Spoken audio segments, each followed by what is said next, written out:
Mangez aujourd'hui, vous allez chier ça, vous allez mourir. Il y a un problème chez M. Biya.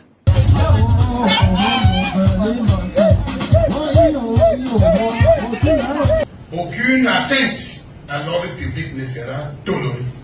À la suite des violences post-électorales survenues après le verdict présidentiel du 12 octobre, plusieurs Camerounais, autorités, personnalités publiques, influenceurs ou encore artistes ont pris la parole. Season Media vous dit tout. Entre appels au calme, messages de soutien ou propos controversés, leurs interventions ont souvent divisé l'opinion et relancé le débat sur la communication en temps de crise.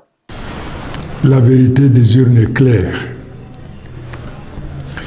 Tous les procès-verbaux compilés et sécurisés par nos représentants à travers le pays démontrent sans ambiguïté que nous avons remporté cette élection avec une majorité écrasante. Monsieur le ministre, chers collègues, est-ce que vous pensez sérieusement que vous avez les résultats de 32 000 bureaux de vote en moins de 24 heures de l'élection?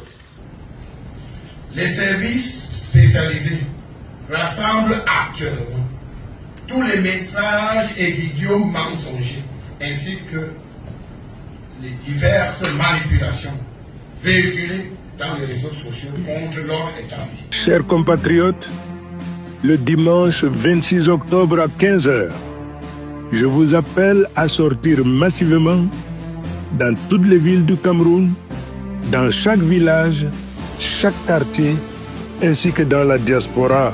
L'élection de mon vote, c'est un engagement citoyen. Président Issa Tsouma Bakary, on veut le changement. On veut le changement. Couchez-vous, baissez-vous devant le soldat. Il a été kidnappé, il est enfermé.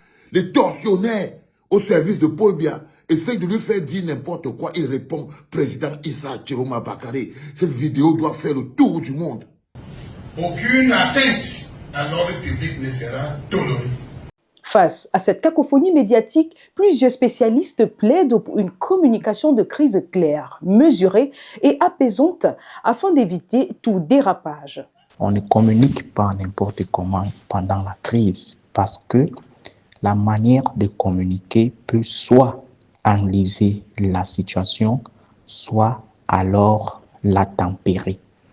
La communication en temps de crise obéit donc à un certain nombre de principes, dirais-je, fondamentaux, à savoir la rapidité et la transparence. Il faut réagir vite pour éviter que l'information soit déformée et galvaudée.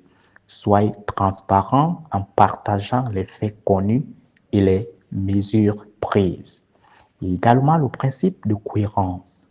Assurez-vous que tous les messages sont alignés en centralisant la communication via un porte-parole unique. Tout le monde ne doit pas communiquer, tout le monde ne doit pas prendre la parole sur les mêmes faits. Il faut une certaine centralisation, une certaine organisation de telle sorte que lorsque la personne focale prend la parole pour communiquer, que cela soit, n'est-ce pas, respecté et légitime. Également le principe de clarté. Il faut utiliser un langage simple, accessible à toute la population. Un langage factuel et précis pour éviter toute confusion ou la propagation des rumeurs. Il est également important de respecter le principe d'engagement qui implique de prendre vos responsabilités et engagez-vous à trouver des solutions concrètes aux situations factuelles et concrètes. Et vous, quel est votre avis sur la communication en temps de crise au Cameroun? Dites-le nous en commentaire. N'hésitez pas à liker, partager et à vous abonner pour plus de contenu sur Season Media.